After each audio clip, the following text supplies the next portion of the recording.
फारूक का फ़ोन आया था। अच्छा है? मेरे हिसाब से काफ़ी अच्छा है। कब आएंगे? कल दोपहर को। ठीक है, फिर मैं मेहरुन्निसा के साथ बात कर लेता हूँ। अगर सब कुछ ठीक से होगा तो काफ़ी अच्छा है। इंशाल्लाह सब ठीक हो जाएगा। खुदा हाफिज़। खुदा हाफिज़।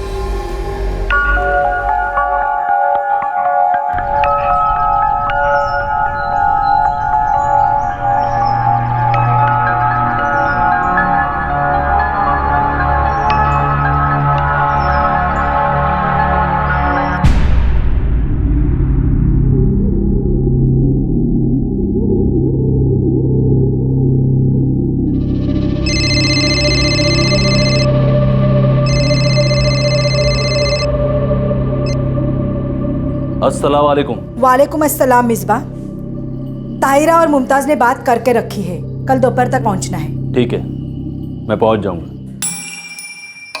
मिसबा कल आ जाएगा ताहिरा। लड़कियां चलो, मेहरुन्निसा मैडम ने बुलाया। चलो चलो चलो। रुबीना तुम भी चलो जल्दी। हाँ लड़कियां, मेहरुन्निसा मैडम ने बुलाया, चलो। सुबी तुम भी चलो जल्दी चलो, मैडम ने बुलाया। चलो चलो जल्दी चलो लड़कियां, चलो मैडम बुलाइए।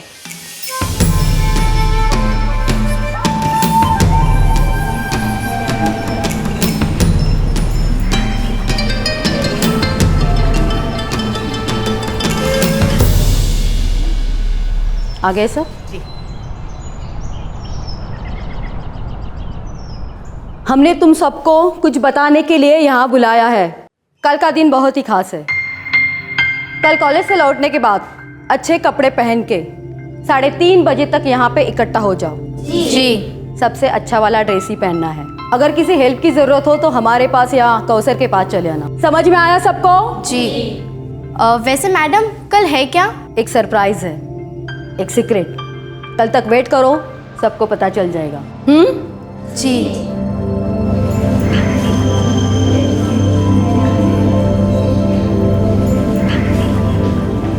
एक सरप्राइज, एक सीक्रेट। लड़कियों को बोला गया कि वो अपनी सबसे अच्छी वाली ड्रेस पहन कर आएं, लेकिन उन्हें क्या पता था कि ये सरप्राइज की बजाय एक सदमा होने वाला था।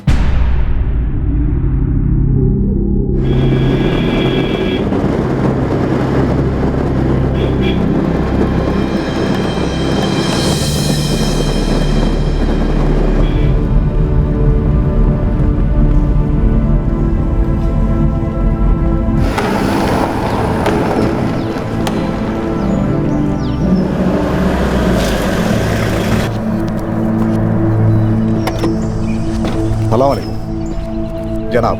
वालेकुम अस्सलाम। मैं फारूक हूँ, यहाँ का कोऑर्डिनेटर। आइए। जनाब ये ज़ैरुद्दीन यहाँ के कंट्रोलर। अस्सलाम वालेकुम। मेहरुन्निसा मेट्रन, और ये सरफराज यहाँ के मैनेजर। आइए आइए।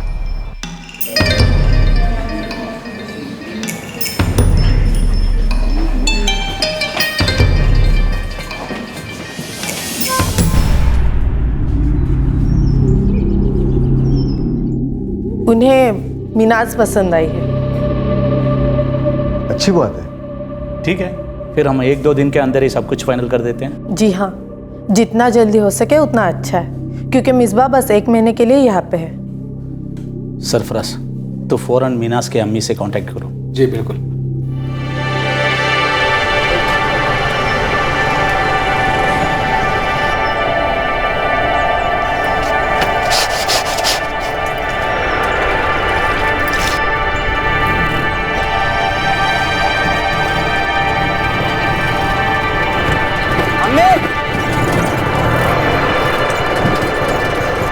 अम्मी। अरे माजिद,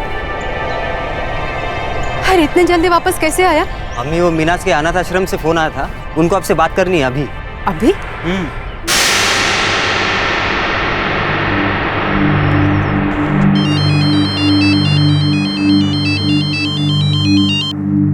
हेलो। हेलो, मैं मीनाज की अम्मी फरजाना बोल रही हूँ। हाँ फरजाना, मैं लिटिल एंजल से सरफराज बोल रहा हूँ।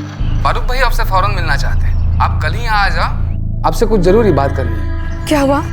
मीनाज तो ठीक है ना? हाँ हाँ, वो बिल्कुल ठीक है। आप जल्दी यहाँ आ जाओ, आपसे किसी सिलसिले में अर्जेंट बात करनी है। क्या हुआ? उन लोगों को मुझसे कोई ज़रूरी बात करनी है। पता नहीं क्या बात है। अल्लाह करे मिनाज ठीक हो। 14 साल पहले जब मिनाज सिर्फ 3 साल की थी तो फरजाना के शौहर और मिनाज के अब्बू अपनी बीवी फरजाना और बच्चे मिनाज और माजिद को छोड़कर चले गए थे।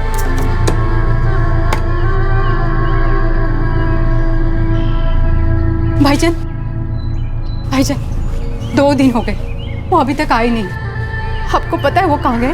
हाँ फरजाना, वो आया था इधर, लेकिन कुछ जाने के लिए कुछ बोला नहीं, बस इतना बोला कि मैं जा रहा हूँ। मैं उसको रोकने का बहुत कोशिश किया, तुम्हारा वास्ता दिया, बच्चों का वास्ता दिया, लेकिन वो रुका नहीं।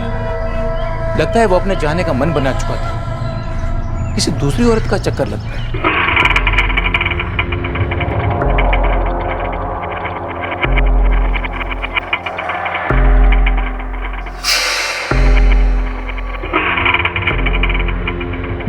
आपको निकाह कबूल है? कबूल है।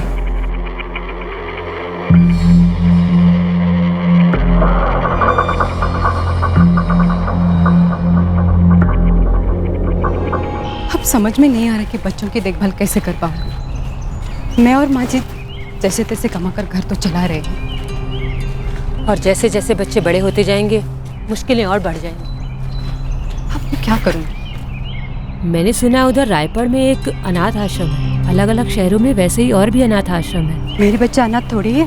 ये सिर्फ लावारिस बच्चों का ही अनाथ आश्रम नहीं है, ये उन बच्चों की भी देखभाल और पढ़ाई लिखाई कराते हैं जिनके माँ बाप उनका खर्चा ठीक से नहीं उठा पाते।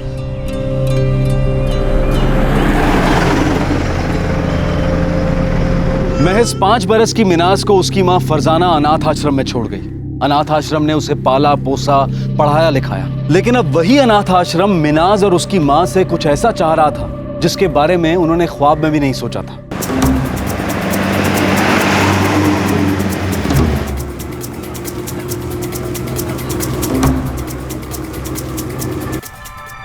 अम्मी आप पूरे 8 महीने बाद आई हो। क्या करूं बेटा, टाइम ही नहीं। अरे घर चलाने के लिए 6 घरों में काम करना पड़ता है। मैं समझती हूँ, आपसे मिलकर बहुत खुशी हुई। कहना सर कशिश कैसे? आप मिलने गए थे उनसे? नहीं बेटा, बहुत टाइम से मैंने उनको देखा भी नहीं है। मिनाज, माजिद तुम्हें बहुत याद करता है, सलाम भेजा है उसने। लेकिन अम्मी आप अचानक यहाँ कैसे? अरे वो फारूक भाईजान ने मुझे यहाँ बुलाया है। मिनाज तू जानती है क्या उन्होंने मुझे यहाँ क्यों बुलाया? नहीं अम्मी। वो कह रहे थे कुछ ज़रूरी बात करनी है। मिसबाह उल हक हिंदुस्तानी है, मगर काफ़ी सालों से अरब देश में रहते हैं। वो कल यहाँ आए थे, उन्होंने मिनाज को देखा है। मिनाज उन्हें बहुत पसंद आई है। फरजाना, मिसबाह मिनाज से निकाह करना चाहते हैं। वो बहुत अमीर है, अरब देश में सेटल है, मानो कि अरब ही है। फारूक भाई, मिनाज तो 17 साल की है। 17 की मतलब 18 की होने वाली है। फरजाना, इस उम्र में लड़कियां बहुत जल्दी बड़ी हो जाती है। देखो ये मिनाज के लिए बहुत अच्छा मौका है। अरे मिसबाह बहुत बड़े आदमी हैं, ये समझ लो कि मिनाज की किस्मत चमक जाएगी। इसलिए हमने फैसला कर दिया है कि मिनाज का निकाह मिसबाह से कर देते हैं। फारूक भाई, आपने इस बारे में मिनाज से बात की? इसलिए तो आपको बुलाया यहाँ पे। आप उसकी माँ हैं, आप बात करिए उससे, समझाइए, मनाइए। देखो हमने तो फैसला कर दिया फरजाना, अब तुम्हें ये देखना है कि मिनाज इस निकाह के लिए खुद से राजी हो जाए। अम्मी आप ये क्या बोल रहे हैं? मुझे आगे बहुत पढ़ना है। आपको पता भी है 12वीं में मुझे कितने मार्क्स आए थे?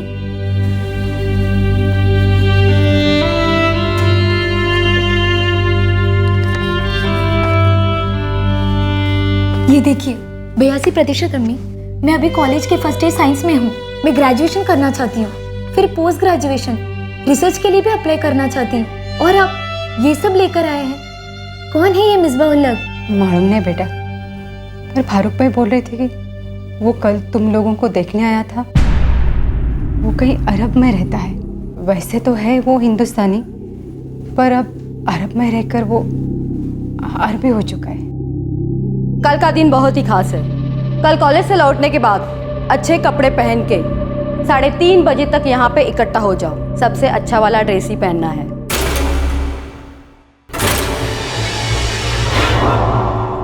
नहीं अम्मी, ये नहीं हो सकता। मुझे अभी शादी करनी ही नहीं है। मेरा पूरा फ्यूचर खराब हो जाएगा। मुझे अपना फ्यूचर बनाना है। फारूक भाई बोल रहे हैं कि अब उन्होंने तय कर लिया है। देख मीनाज, अब तक तुम्हारी देखभाल तो उन्होंने की है ना। माना कि उन्होंने मुझे एक बेहतर जिंदगी दी, लेकिन इसका मतलब ये तो नहीं है ना कि वो उसे इस तरह तबाह कर सकते हैं। अम्मी आप प्लीज उनसे बात कीजिए। मैं आगे पढ़ना चाहती हूँ, वो ऐसे नहीं कर सकते। देखो, हम उसे ऐसे जिद करने नहीं दे सकते। हम उसका भला बुरा जानते हैं। वो चाहे वो कितना भी पढ़ लिख जाए, आखिर में तुम उसके लिए एक अच्छा शौहर ढूंढोगी ना। और फरजाना, मीनाज के लिए इससे बेहतर कुछ हो ही नहीं सकता है। मिसबा अमीर है, अच्छे है, वहाँ रानी बनकर रहेगी। वो जो चाहेगी उसे मिलेगा। भाईजान, मीनाज पढ़ना चाहती है। वो अपनी जिंदगी खुद बनाना चाहती है। वो पागल है। वो खुद ही अपना फ्यूचर बर्बाद करना चाहती है। लेकिन मिसबा बहुत खुले विचारों के आदमी है। वो पढ़ाई करना चाहती है ना, वो उसे पढ़ाई करने देंगे। तुम उसकी चिंता मत करना। लेकिन भाईजान, मीनाज को डर है कि उसे घर में बंद कर देंगे, उसे पढ़ने नहीं देंगे, उसे कुछ भी करने नहीं देंगे। मीनाज पागल है। अरे फरजाना, मिसबा बहुत ही सुलझा हुआ आदमी है, अमीर है। और ऐसा सोचना भी मत कि मिनाज इस निकाह से मना कर सकती है। इसके अलावा कोई चारा नहीं है।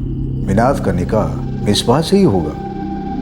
इसी में मिनाज की, तुम्हारी, हमारी, सबकी भलाई है। अगर वो ना मानी, नखरे किए, जिद पर अड़ी रही, तो हम उसे यहां से बाहर कर देंगे। फिर वो क्या फ्यूचर बनाएगी?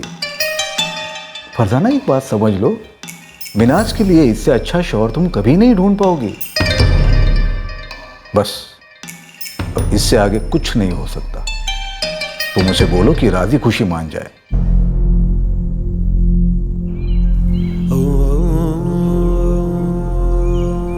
देख मीनाज, ये तेरे भले के लिए है। अगर तू नहीं मानेगी ना, तो ये लोग तुझे निकाल देंगे बेटा। अम्मी, मुझे उस आदमी से निकाह करनी ही नहीं है। मुझे ही क्यों मजबूर किया जा रहा है? क्या वो और किसी को ढूंढ नहीं सकता? मालूम नहीं बेटा, पर इन लोगों ने तो यही फैसला किया है। पता नहीं इनके इसमें क्या मजबूरी है, पर एक जानती हूँ, तेरी ना को ये कभी नहीं मानेंगे। अगर तू नहीं मानेगी ना, तो तेरे आगे की जिंदगी के लिए बहुत बुरा होगा।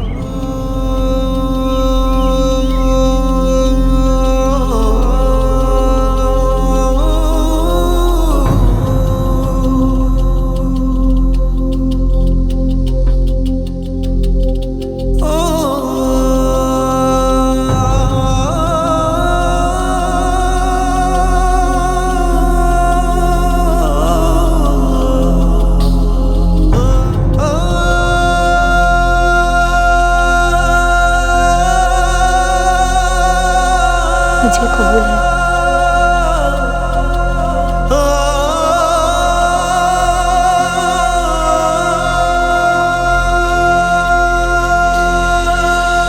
और ये भी मिसबा की ओर से आपके लिए। इन्होंने मिनाज को भी बहुत कुछ दिया है। मुबारक हो शेख साहब।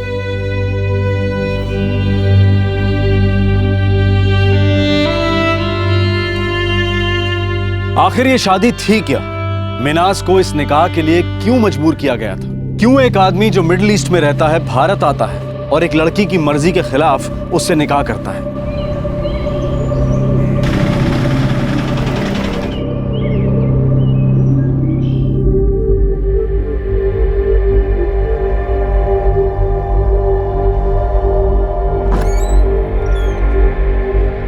ज्यादा कपड़े निकालने की जरूरत नहीं है।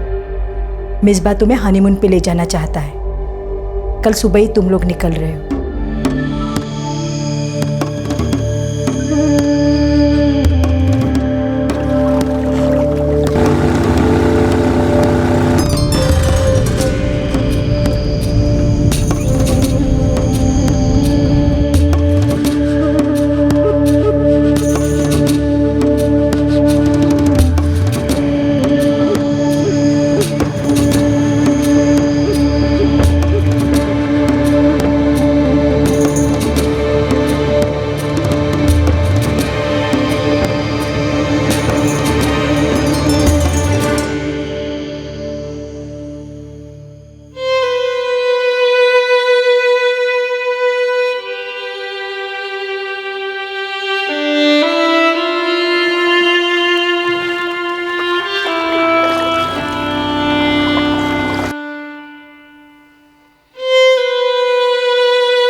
मुझे आपसे कुछ बात करनी है।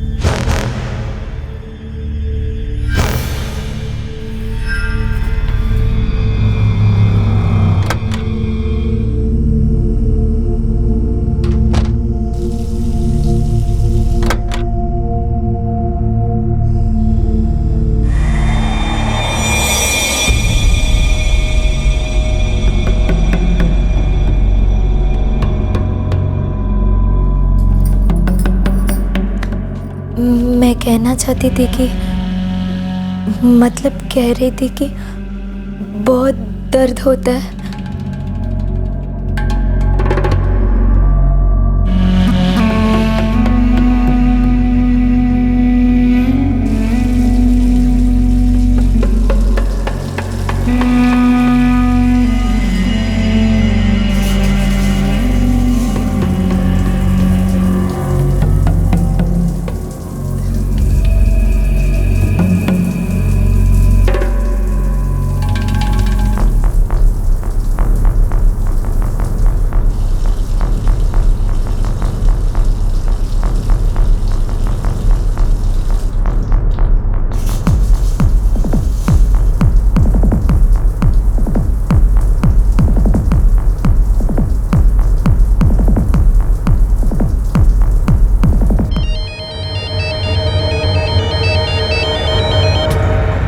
हेलो हेलो भाईजान, मिनाज।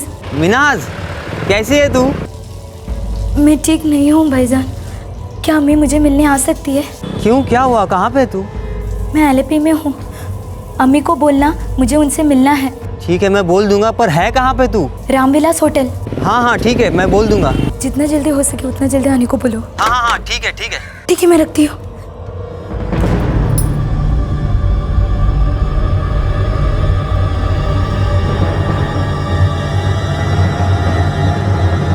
तूने किसे फोन किया था? किसी को नहीं, बस होटल स्टाफ को किया था।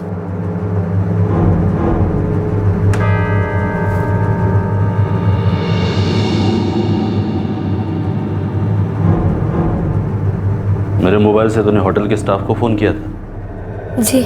आइंदा मेरे फोन को हाथ मत लगाना, समझ गई? हाँ।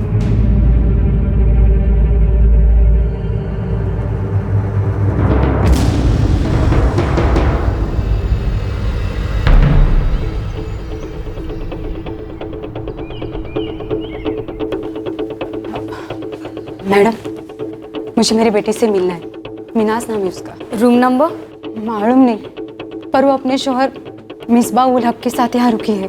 अब मैं मिनाज की अम्मी फरजाना।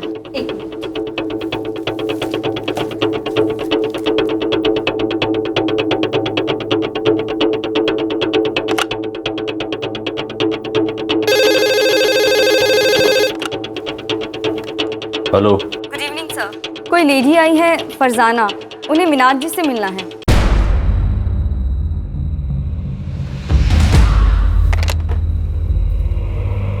तूने अपनी अम्मी को फोन किया था?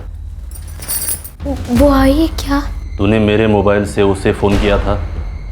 मैं उनसे मिलना चाहती हूँ।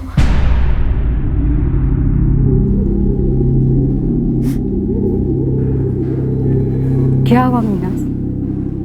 कुछ गलत किया उसने तेरे साथ? अम्मी वो मुझसे बात नहीं करते हैं, बस रात होते ही एक जानवर की तरह झपट पड़ते।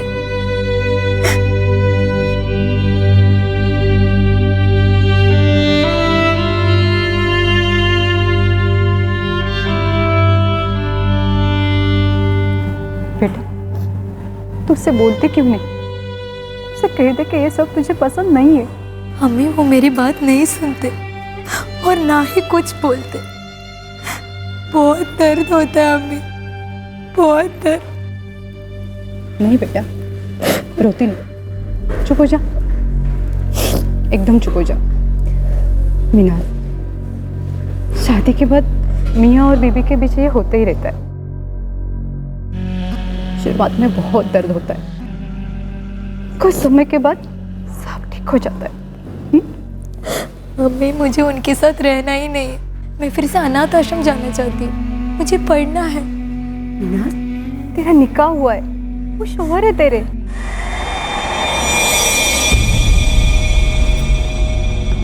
अस्सलाम वालेकुम। कमरे में जाओ अभी फौरन।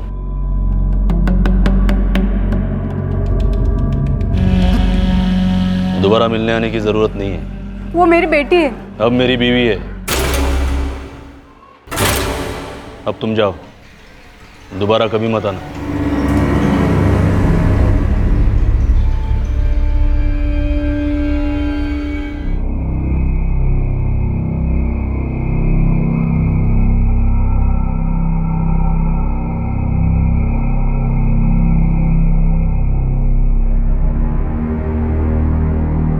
फिर से अपनी अम्मी को या घर पर किसी और को फोन करने की हिम्मत मत करना। आप क्यों ऐसे कर रहे हो मेरे साथ? आपको क्या चाहिए? क्यों इतना तकलीफ दे रहे हो?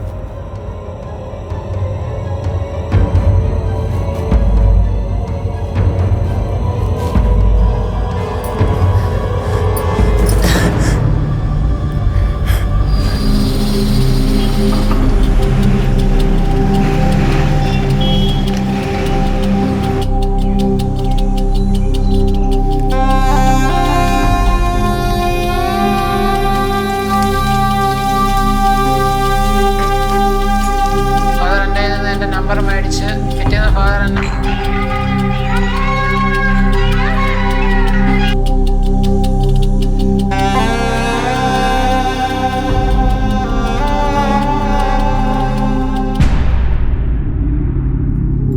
अम्मी वो कहाँ है? कोची गया है, 1 हफ्ते में वापस आएगा।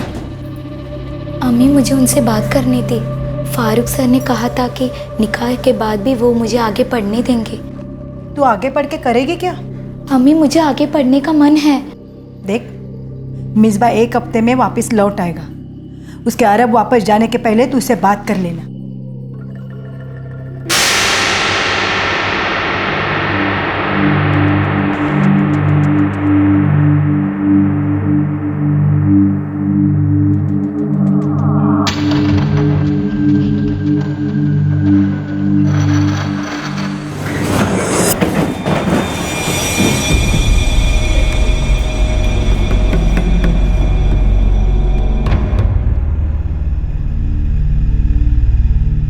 मुझे आपसे कुछ बात करनी है। मैं आगे की पढ़ाई करना चाहती हूँ। मेरे पुराने कॉलेज या फिर यहाँ के किसी भी कॉलेज में जाना चाहती हूँ। मैं कॉलेज के फर्स्ट ईयर में थी। मैं परसों जा रहा हूँ। आप कहाँ जा रहे हो? Abu Dhabi. मैं वहीं रहता हूँ। तुम यहीं रहोगी अम्मी के पास, उन्हें घर में मदद करोगी। लेकिन मैं आगे पढ़ना चाहती हूँ। तुम्हें जो करने को कहा है तुम वही करोगी, समझ गई? लेकिन फारूक सर ने कहा कि आप मुझे आगे पढ़ने देंगे।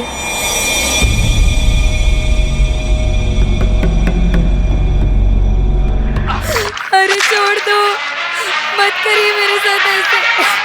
माफ कर दो, छोड़ दो मुझे, छोड़ दो।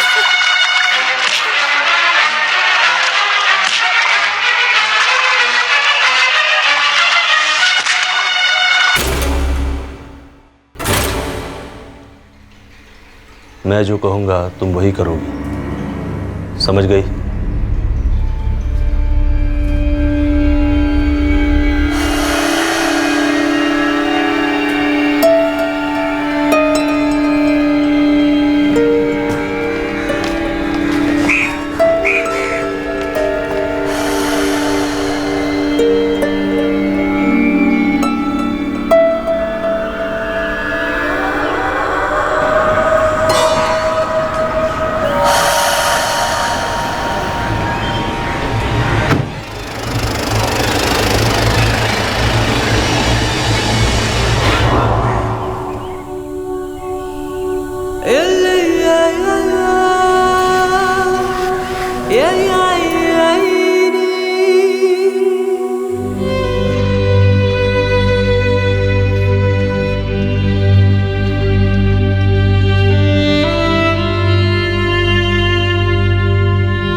मिनाज, मिनाज, कल तुझे अनाथ आश्रम वाले लोग वापस ले जाने के लिए आ रहे हैं। हाँ, मुझे वापस भेज रहे हो क्या? वो मुझे पता नहीं, बस तुझे जाना है। और हाँ, मिसबा 15 मिनट में फोन करेगा, उसे बात करनी है तुझसे कुछ।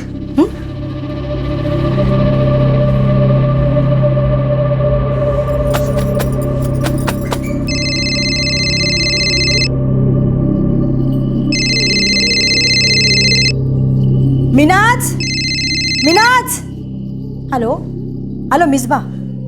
हाँ मिनाज आ रही है, 1 मिनट अभी। लो मिसबा का फोन। हेलो मिनाज जी, 1 मिनट। मिनाज बेटा, मैं मौलवी रियाजुद्दीन बोल रहा हूँ। जी सलाम अलैकुम। वालेकुम अस्सलाम। इस वक्त मैं मिसबाउल हक के साथ हूँ और वो आपसे तलाक चाहते हैं, और मेरी मौजूदगी में वो आपको तलाक दे रहे हैं। मिनाज, मैं तुम्हें तलाक दे रहा हूँ। तलाक, तलाक, तलाक। मिनाज बेटा, तलाकनामा जल्दी आपके पास पहुंच जाएगा। अब तुम अपना बोरिया बिस्तर बांध लो।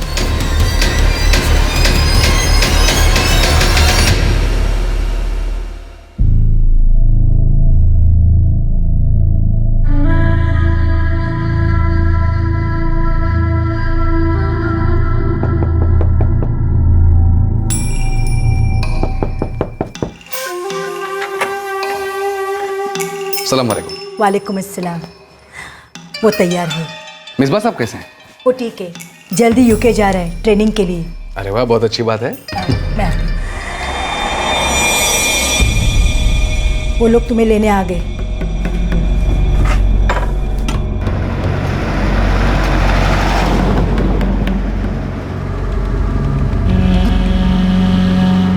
क्या अब मैं कॉलेज जा सकती हूँ? एक बुरे निकाह का दर्द झेलने और फिर तलाक की तकलीफ से गुजरने के बावजूद मिनाज इन सभी चीजों से बाहर निकलकर खुश थी। वो एक ऐसी लड़की थी जो बहुत पढ़ना चाहती थी, लेकिन जैसा उसने सोचा था वैसा कुछ नहीं हुआ।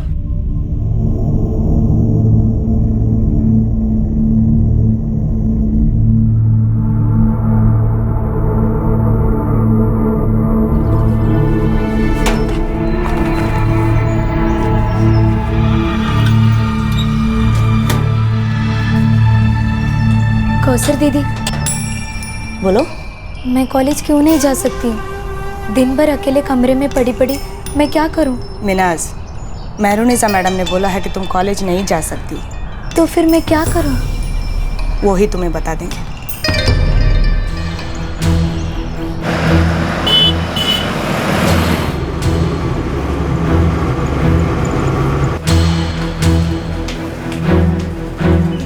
मिनाज, मेरी बच्ची कैसी हो तुम? बेटा सब ठीक तो है ना? अम्मी, मिसबा ने मुझे फ़ोन पे तलाक दे दिया। या अल्लाह। मेहरुनिसा दीदी और सरफराज भाई मुझे यहाँ ले आए थे और अब भी मुझे कॉलेज नहीं जाने दे रहे। पर मुझे यहाँ उन लोगों ने क्यों बुलाया? मिनाज, आप दोनों को ऑफिस बुलाया है।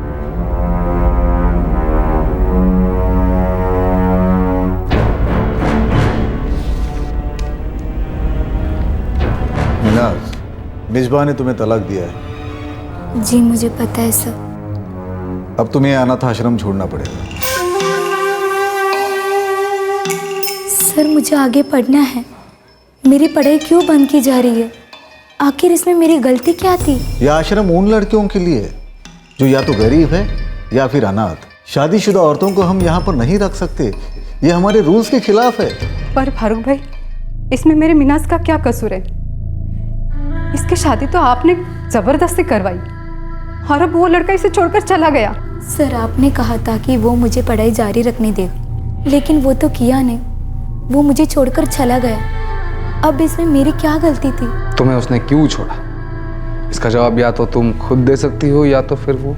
लेकिन वो मुझसे कभी बात नहीं करता था। 1 मिनट मिनाज, अब बैद बढ़ा के कोई फायदा नहीं होने वाला। हम लोग कुछ नहीं कर पाएंगे। तुम्हें यहाँ से जाना होगा, मतलब जाना होगा।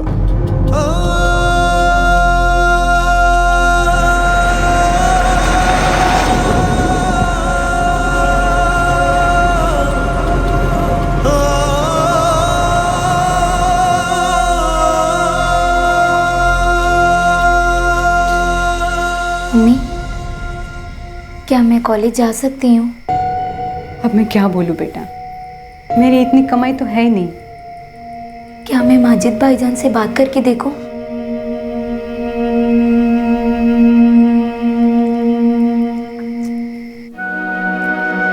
कुछ बचता ही कहाँ है मिनाज, भाड़े का ऑटो है और इसे अपनी शादी के लिए भी कुछ बचाना है। तो अम्मी अब मैं क्या करूं? देख मिनाज, जो होना था वो हो चुका है, अब हालात को बदला नहीं जा सकता। बेहतर यही होगा कि तू इसे अपनी किस्मत समझ के मान ले। मुझे लगता है कि तू अम्मी के साथ कोई काम ढूंढ ले। तेरे सामने पूरी जिंदगी पड़ी है मिनाज।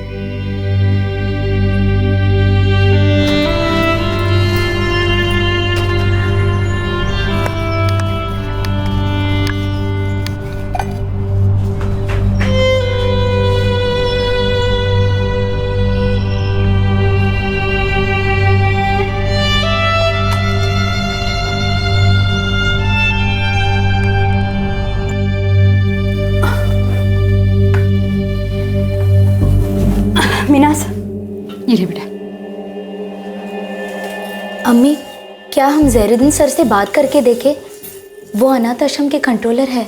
कोई फायदा नहीं बेटा, वो लोग पहले ही मना कर चुके हैं। लेकिन एक बार कोशिश तो करके देखते हैं, शायद वो हमारी मदद कर सके। क्या तू अकेली जा सकेगी?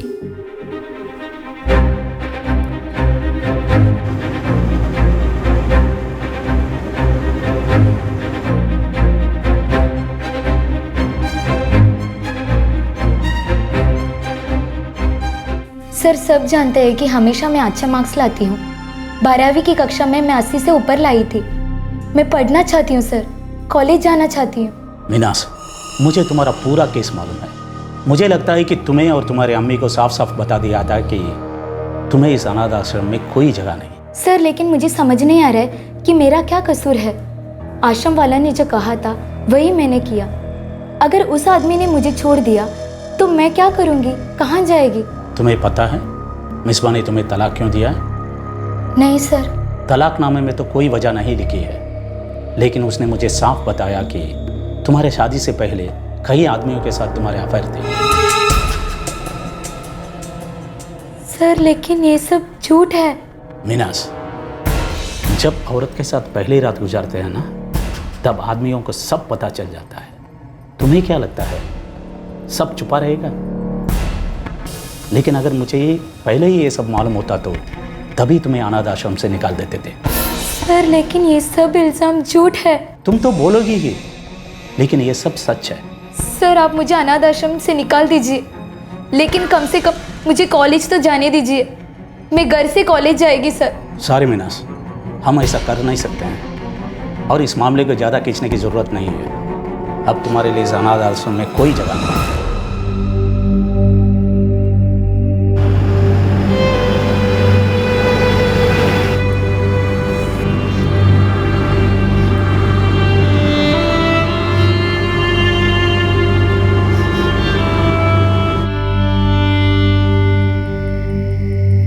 मैंने तो पहले ही कहा था मिनाज, तेरी किस्मत में जो लिखा है उसे मान ले। सच को मान और आगे बढ़, इसी में तेरी भलाई है। मिनाज, खाना खा ले बेटा, भूखे रहने से कुछ बदलने वाला नहीं है। क्या ये किस्मत का खेल था जिसने मिनाज को ऐसे हालात का शिकार बनाया, या फिर अनाथ आश्रम के अधिकारियों और एक आदमी की मिलीजुली साजिश जिसने कभी जाहिर नहीं होने दिया कि वो एक 17 साल की लड़की से शादी क्यों करना चाहता है? इस सब के अलावा मिनाज के ऊपर सरासर झूठे इल्जाम लगाए गए। मिनाज चाहे कमजोर थी, लेकिन उसने अपने ऊपर लगे इल्जामों को कभी नहीं माना और ना ही उसने पढ़ाई करने की अपनी इच्छा को कमजोर पड़ने दिया। कॉलेज जाने और अपना भविष्य बनाने का उसका इरादा एकदम पक्का था। तू पागल हुई है मिनाज? अम्मी मुझे पता है कि काम करके अपनी ज़िंदगी बसर करने में कोई गलती नहीं है, लेकिन मुझे ये भी पता है कि मैं अपनी ज़िंदगी में कुछ और बेहतर कर सकती हूँ। मेरी गलती नहीं थी अम्मी, मुझे मजबूर किया गया था और ये सब मुझ पे तोपा जा रहा है। अब इससे निकलने का कोई ना कोई रास्ता होनी चाहिए। मीनाज, तुझे क्या लगता है मैं क्या हूँ? अरे मैं लोगों के घर में काम करती हूँ, मैं किसी वकील को नहीं जानती और तू कह रही कि तुझे किसी वकील से बात करनी है? अम्मी, आप जिस बंगले में काम करते हो ना, वो एक वकील का है। मैंने उस बंगले के बाहर उनका बोर्ड लगा हुआ देखा। उनका नाम भी एडवोकेट नसीम अहमद।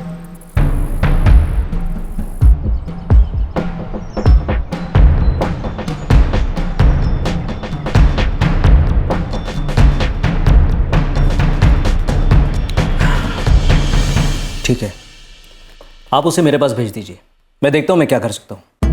नमी सर,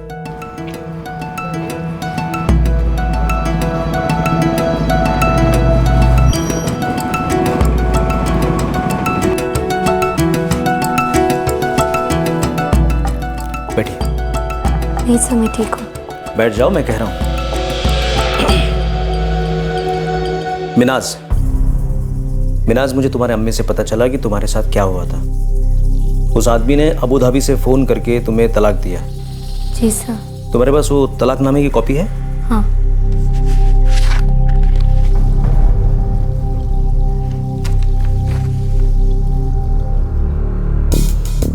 तुम्हारी शादी को सिर्फ 1 महीना हुआ था? 1 महीना 5 दिन।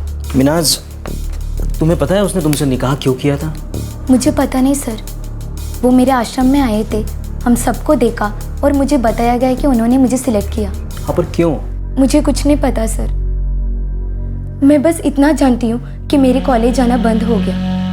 मैं आगे पढ़ना चाहती हूँ सर, मैं ये सब कुछ भूल जाना चाहती हूँ। अनाथ आश्रम के अथॉरिटीज़ ने मुझे कहा था कि वो मुझे फिर से नहीं लेंगे। मैंने उनसे रिक्वेस्ट भी की थी कि वो मुझे भले ना ले, कम से कम कॉलेज तो जाने दे, लेकिन वो नहीं मानी सर। मेरी माँ बहुत गरीब है, बहुत। मैं पढ़ लिख कर कुछ बनना चाहती हूँ। मैं हमेशा अच्छा मार्क्स लाती हूँ और आगे भी लाएगी। मैं पोस्ट ग्रेजुएशन करना चाहती हूँ। मिनाज, मैं समझ सकता हूँ कि तुम अपने पढ़ाई को लेके बहुत सीरियस हो। मैं ये भी देख रहा हूँ कि तुम एक होनहार स्टूडेंट हो। लेकिन मिनाज, एक बात अब तुम्हें समझनी होगी कि तुम्हारे साथ अपराध हुआ है। वो जो अबू धाबी से मिसबा उलग आया था, वो निकाह करके तुम्हारे साथ रिश्ता बनाना नहीं चाहता था। वो सिर्फ तुम्हारे साथ अच्छा वक्त बिताना चाहता था। और ये सारी बातें तुम्हारे अनाथ आश्रम के अथॉरिटीज़ को अच्छे से पता थी। उन्हें पता था कि वो तुम्हें छोड़ देगा, तुम्हें तलाक देगा। लेकिन क्यों सर? मिनाज, मिसबा अमीर आदमी होगा, उसने अनाथ आश्रम अथॉरिटीज़ को पैसे खिलाए होंगे। मिनाज, तुम अरबी कल्याणम या अरबी निकाह के बारे में जानती हो? नहीं सर। तुम इसी रिवाज की शिकार हुई हो। एक रिवाज, एक प्रथा की शिकार। क्या है ये अरबी कल्याणम, अरबी निकाह? एक इलाके की प्रथा जो सदियों से चली आ रही थी, लेकिन 20वीं सदी की शुरुआत में कम होना शुरू हुई जब बहुत से समाज सेवियों ने इसके खिलाफ आवाज उठानी शुरू की। लेकिन ये रिवाज है क्या? दक्षिण भारत में स्थित केरल सदियों से देश के प्रमुख व्यापारिक केंद्रों में से एक रहा है। केरल के मसाले दुनिया भर में जाने जाते थे।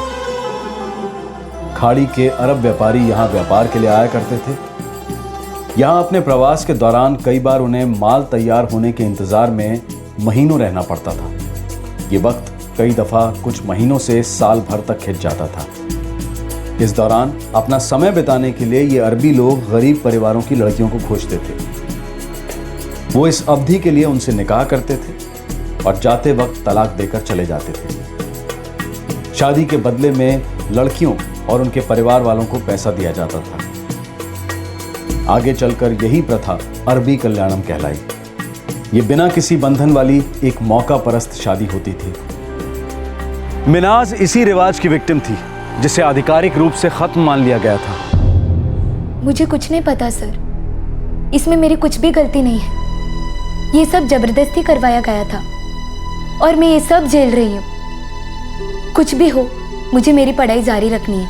मिनाज, मुझे पता है तुम अपनी पढ़ाई जारी रखना चाहती हो, लेकिन अब मैं जानना चाहता हूँ कि क्या तुम इसकी कंप्लेंट करने आगे आओगी? देखो मिनाज, जो तुम्हारे साथ हुआ है, हो सकता है अनाथ आश्रम की और भी लड़कियों के साथ ऐसा हुआ हो, या आगे भी होगा।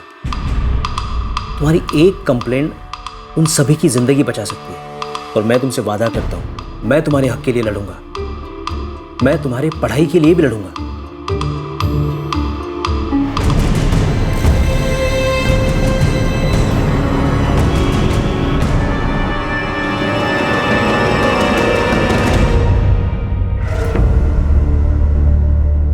रशीद, ये रही उस लड़की की मार्कशीट।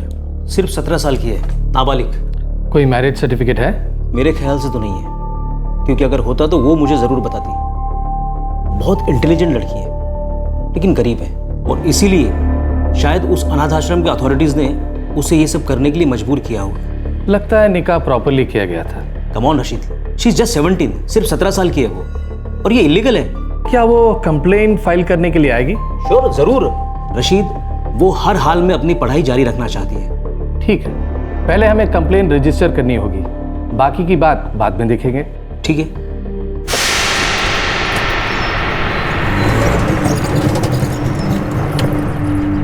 मिनाज, मिनाज, तेरे लिए उस वकील अहमद साहब का फोन था, उनके घर पे बुलाया है फौरन।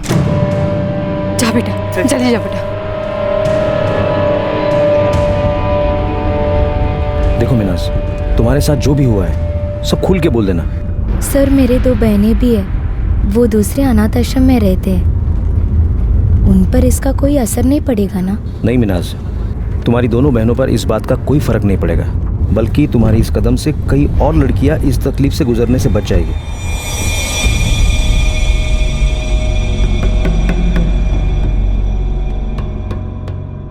मिनाज, शुरू से सब कुछ बताओ, तुम्हारे साथ क्या क्या हुआ था?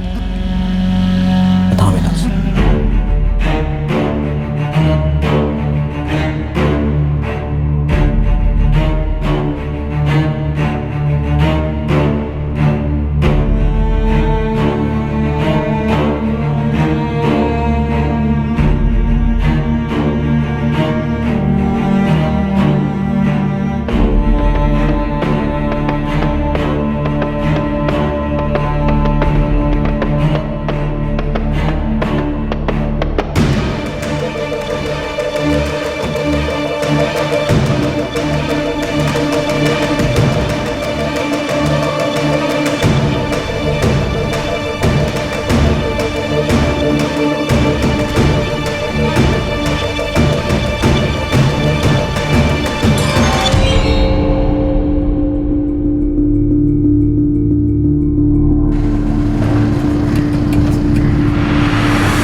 हाँ फारूक भाई, आप जल्दी यहाँ आ जाइए। नहीं अभी आ जाइए सर, वो 2 लोग आए, बहुत पूछताछ कर रहे हैं। हाँ, एक वकील है और एक चाइल्ड केयर कमेटी से।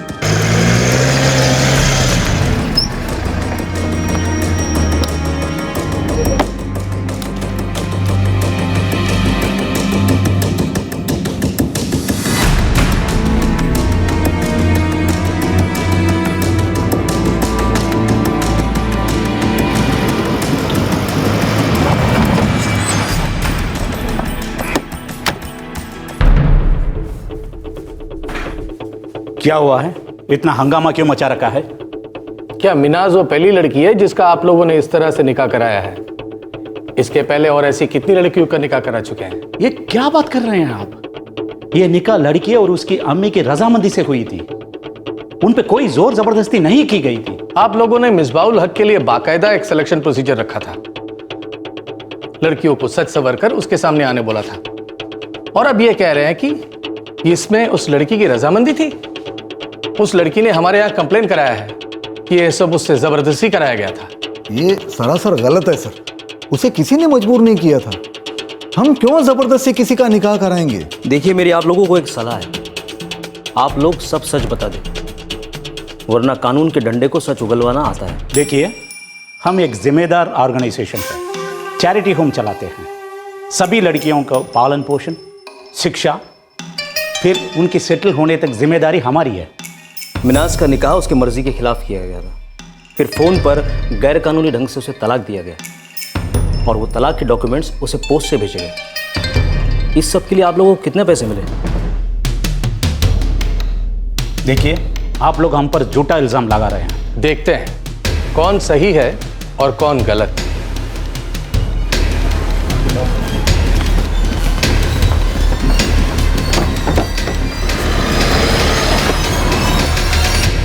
इस लड़की ने नाक में दम कर दिया है।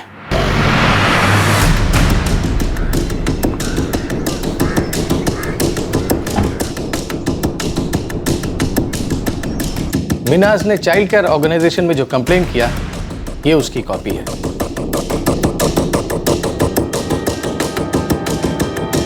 इमीडिएटली इस पे एक्शन लिया जाना चाहिए और जो एक्शन लेंगे उसकी रिपोर्ट हमें जल्दी मिलनी चाहिए। सर, हो जाएगा। Thank you.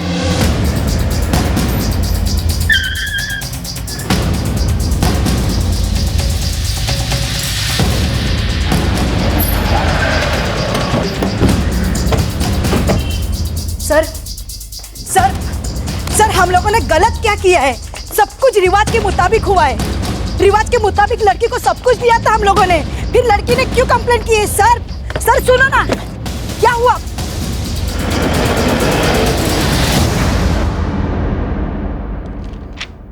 लड़की की उम्र 17 साल की है, फिर उसका निकाह कैसे करवाया जा सकता है? जी देखिए, यहाँ हर चीज़ कायदे के मुताबिक की गई है। हमारे यहाँ जो सर्कुलर इशू किया गया है उसका हिसाब से 16 साल से ऊपर की लड़कियों के निकाह का रिकॉर्ड रखना है।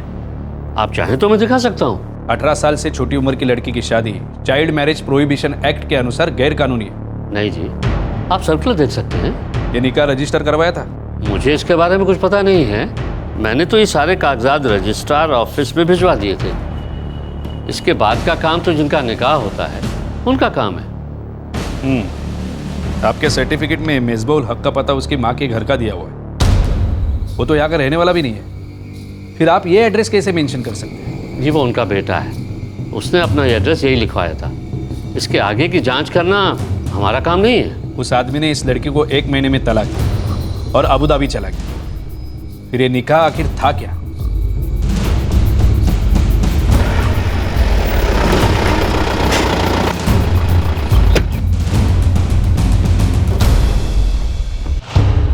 मेरे सर्टिफिकेट इश्यू नहीं हुआ है।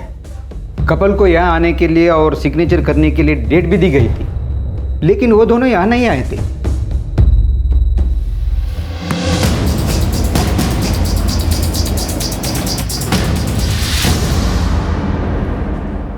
सर हमने क्या गलत किया है? सब कुछ फर्जी है। जब निकाह रजिस्टर नहीं हुआ तो तलाक कैसे हो गया? सर मेरे बेटे मिसबा ने फोन पे तलाक दिया है। सिर्फ फोन पे तलाक तलाक तलाक कह देने से तलाक नहीं होता, ये इनवैलिड है। लेकिन हमें यहाँ क्यों लाया गया है सर? देखिए सर, जो भी हुआ था वो लड़की और उसके परिवार वालों के रजामंदी से हुआ था। अनाथ आश्रम का इस्तेमाल किया गया है। साफ सी बात है, वहां के अधिकारियों की मदद से ही आप और आपका बेटा वहां पहुंचे। फिर एक लड़की पसंद की गई। आश्रम के साथ निगोशिएट किसने किया था? इस सब के लिए कितने पैसे दिए गए थे? आपके चुप रहने से कोई फायदा होने वाला नहीं है। हाँ, पर अगर आप मुंह खोले, सच बोले तो आपका फायदा हो सकता है।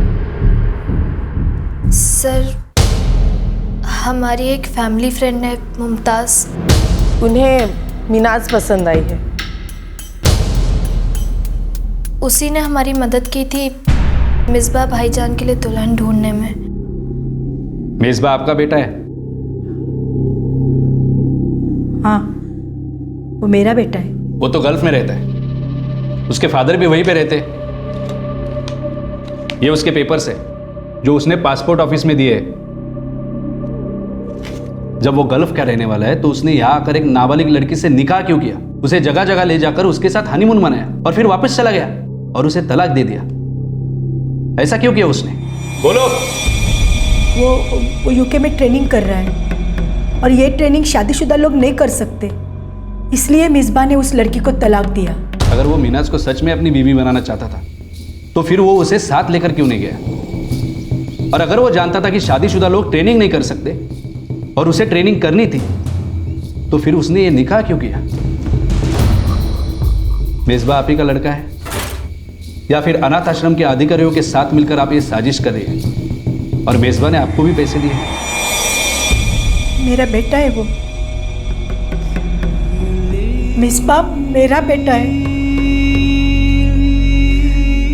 बेटा है मेरा वो। नाजनीन ने कबूल किया कि वो भी एक ऐसी ही जबरन कराई गई फर्जी शादी का शिकार थी। उसका शौहर जो अरब से था उसने भी उसके साथ ऐसा ही किया था और फिर उसे छोड़कर चला गया। मिसबा नाजनीन और उसके अरब शौहर का ही बेटा था। कुछ सालों बाद जब उस अरब को पता चला कि नाजनीन से उसका एक बेटा है तो वो मिसबा की परवरिश करने के लिए मान गया, लेकिन नाजनीन को फिर भी अपने साथ नहीं ले गया।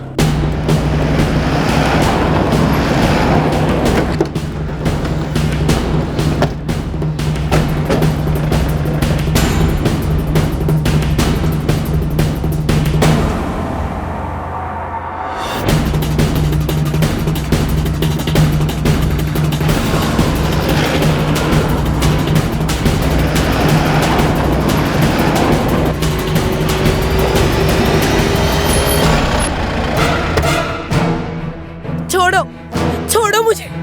कहाँ लेके जा रहे हो?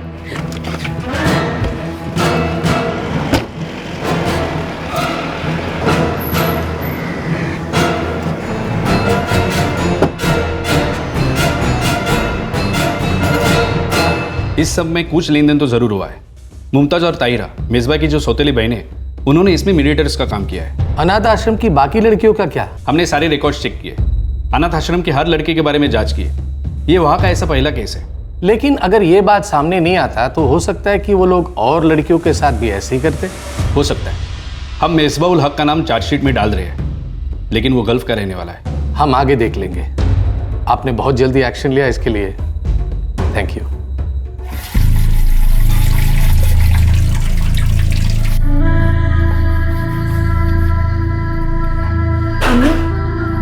अहमद सर ने कुछ कहा? पिल्ले कुछ नहीं कहा।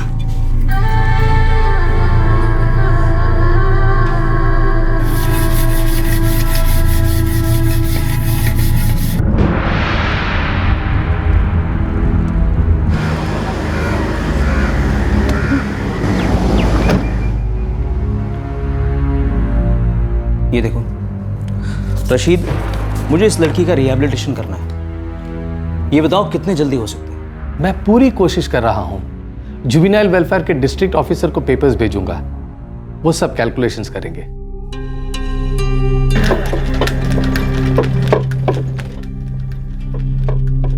मिनाज, तुम आगे आई, तुमने कंप्लेंट की, इसीलिए आज इन सभी लोगों को चार्ज किया जा सका है। एंड आई प्रॉमिस कि मैं इस केस को एंड तक ले जाऊंगा जब तक सभी आरोपियों को सजा ना मिल जाए। सर, मैं कॉलेज ज्वाइन करना चाहती हूँ। डिस्ट्रिक्ट ऑफिसर इसकी कोशिश कर रहे हैं मिनाज। तुम्हारे साथ धोखा हुआ है और इसका हिसाब जरूर होगा। एंड डोंट वरी, मुझे विश्वास है कि तुम बहुत जल्द कॉलेज जाना शुरू करोगी।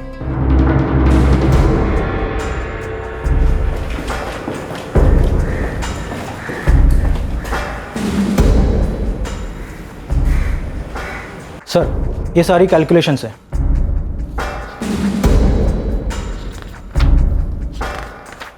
ठीक है, इसकी ऑफिशियल कॉपी सीसीओ को भिजवा दो। Okay sir.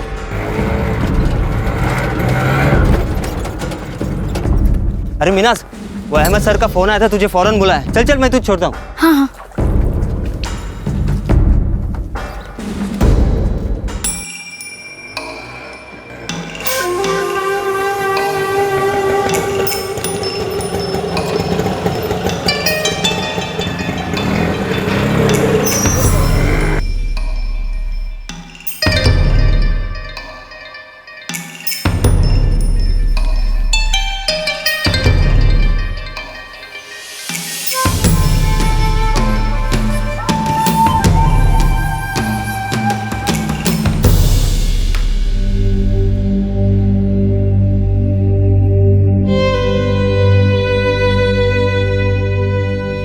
तुम कल से कॉलेज जा सकती हो मिनाज।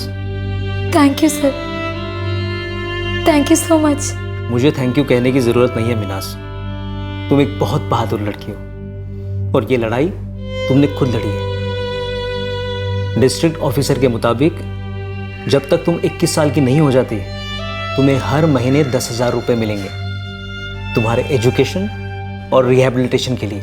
और हाँ, तुम्हें और तुम्हारे परिवार के रहने का इंतज़ाम या तुम्हारे हॉस्टल का रहने का इंतज़ाम भी किया जाएगा। मिनाज, सीसीओ ने तुम्हारा कॉलेज में एडमिशन करवा दिया है। थैंक यू सर, मैं जिंदगी भर आपकी आभार रहूंगी। ऐसी कोई बात नहीं है मिनाज, मैंने जो भी किया है वो कुछ भी नहीं है। दरअसल तुम्हें जो भी मिला है उसकी असली हकदार तुम खुद हो। I am proud of you Minaj.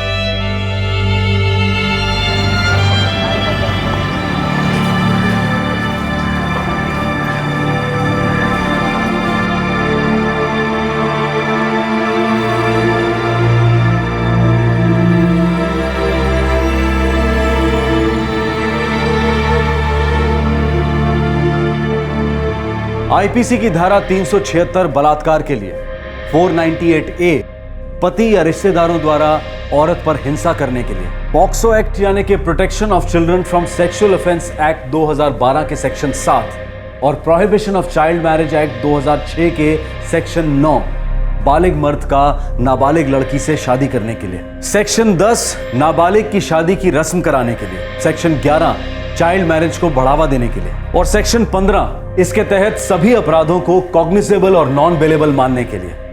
ये सारी धाराएं इन सभी आरोपियों पर लगाई गई हैं। एडवोकेट नसीम अहमद जोर दे रहे हैं कि लड़की के यौन शोषण के लिए ट्रैफिकिंग का सेक्शन 370A भी इसमें जोड़ा जाए। सभी आरोपी अभी जमानत पर बाहर हैं।